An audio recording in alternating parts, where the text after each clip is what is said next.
Bonjour à toutes et à tous, je vais vous parler aujourd'hui du maté ou yerba maté, qui est une plante qui est de la même famille que le hou. C'est une plante qui est très riche en théine et on lui attribue des propriétés détoxifiantes, drainantes, diurétiques. Ce sont les Amérindiens Guarani qui vivent dans la selva du Paraguay qui sont à l'origine de sa consommation. Ils buvaient le maté pour se tonifier et ils disaient aussi que ça favorisait la bonne humeur.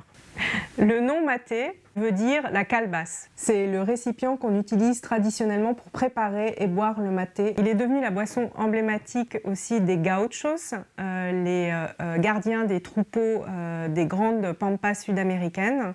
Et ils ont comme tradition de consommer le maté en se regroupant autour d'un feu et de faire tourner la calebasse de main en main.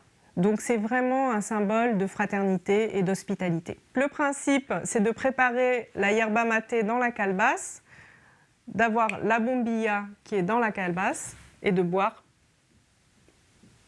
comme ça. Les petits trous qui sont à l'extrémité de la bombilla vont servir de passoire.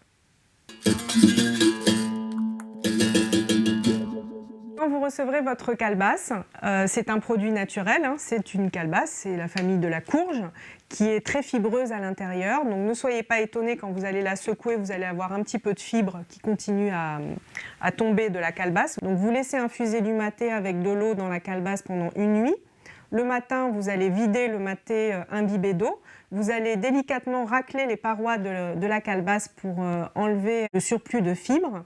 Et votre calebasse est prête à être utilisée. On va passer maintenant à la préparation du maté chaud. Donc vous allez déjà remplir aux 3/4 votre calebasse de yerba maté.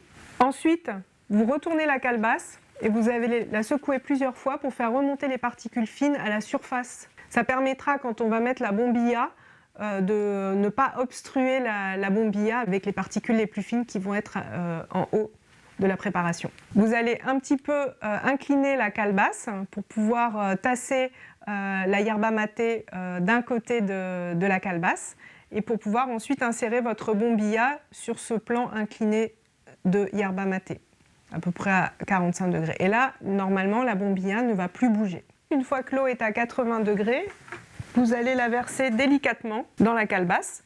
Et là, vous voyez, il y a une mousse qui se dépose à la surface, qui est le signe d'une bonne préparation. Alors, il ne faut surtout pas bouger la bombilla. Toute la dégustation, elle restera au même endroit. Vous pouvez commencer à déguster. C'est une sensation un peu réglissée, des notes végétales et aussi ce côté presque sucré de la réglisse, du bâton de réglisse. Vous pouvez faire au moins 10 passages d'eau sur ces mêmes feuilles. Pour les mélanges de plantes, c'est très simple. Rajoutez quelques pincées de menthe, par exemple menthe citronnelle, ça va très bien ensemble. Vous allez mélanger dans un bol le maté avec les ingrédients et ensuite vous remplissez votre calebasse avec ces ingrédients mélangés. Alors pourquoi le maté est à la mode et prend de la place? Alors déjà, il y a le plaisir gustatif, bien sûr. Et puis, effectivement, c'est une plante qui est tonifiante, hein, donc riche en théine.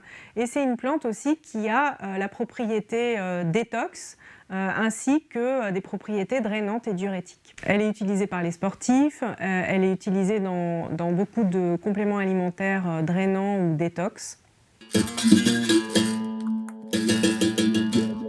Dans le coffret, vous aurez la calebasse ou maté avec la bombilla, vous aurez 100 g de maté et 3 monodoses, une monodose de bouton de rose, une monodose de feuilles de citronnelle et une monodose de feuilles de menthe douce pour pouvoir faire vos propres mélanges et personnaliser votre maté. Je vous souhaite de très bonnes dégustations et je vous dis à bientôt.